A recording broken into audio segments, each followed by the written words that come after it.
This is not another video about the Blackmagic Pocket Cinema Camera 6K Pro. There's no perfect camera, there's no perfect camera, there's no perfect camera, you know that. I don't have to make a video to tell you. It has buttons on the top you can assign to different functions, and that's a really good help. I changed to 4K and then boom, everything got smaller. And we don't want that. The USR is a great camera. It's a great hybrid camera. Good photos, great photos, and good videos. But then I decided to change to 4K. I had just bought the RF 15 to 35 2.8. 15 is a very nice wide angle. And I lost all that. But I couldn't live with that. The only thing I couldn't bear was losing the 60 frames per second. My favorite things, the things that I'm using the most is focus peaking, and the other function that I'm using a lot is false colors. I never used it before. I had a Shinobi, but I never used it. If you are in this range of colors, you know what would be perfect exposed and what would be over or underexposed. Normally I film at 24 frames per second, but if I film something that in post-production I want to change it to slow motion or something, I do it at 60 frames per second. And then losing that for me was completely out. No, I said no. Next thing I have to do, I have to sell the USR. That's it. Exactly like Jay Lippman told me, you know, this is like driving an automatic car and driving a manual transmission car. You have total control of what you're doing. So if you want to select, if you want to just like I'm doing now, what I'm doing now is I'm filming in ProRes Lite. I had different options, but Lite is probably the smallest file and the quickest way to record something. Drop it on Final Cut Pro and then boom. 2020 was an amazing year for cameras only. Since a long time ago I've been checking, and there was that camera with an amazing image quality, and that was the Blackmagic Pocket Cinema Camera 4K. The day after I got it, we went to Terminillo, which is a mountain near here, about 60 kilometers.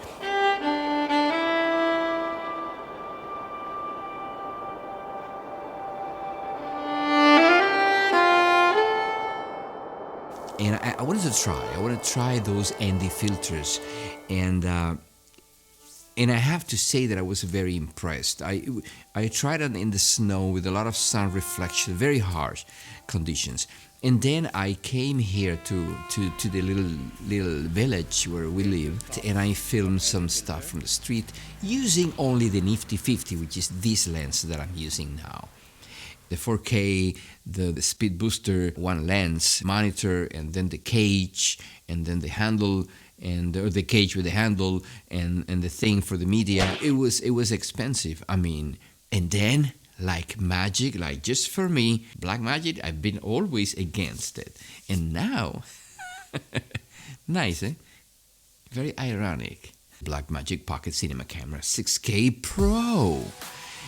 Which is actually what I have in front of me now. I love the Nifty 50. I always loved it since I had the USR. But to make these kind of videos, I needed something. I needed a different lens. This is an amazing community, and you have so many people who just offer their expertise just to help you. You know, I had Jay Lippman, I had Guilherme from the channel BK42, I had Sagi from the channel Tech Gear Talk, and I had Marcus from MB, because I needed a wide angle lens. All the people with the Pocket, either 4K or 6K, they try to aim for the Sigma 18 to 35, which is a little bit of a price. I mean, I invested a good amount of money buying the camera. I got this lens, which is the Tamron 17 to 50, and I bought it on eBay. It's a used lens,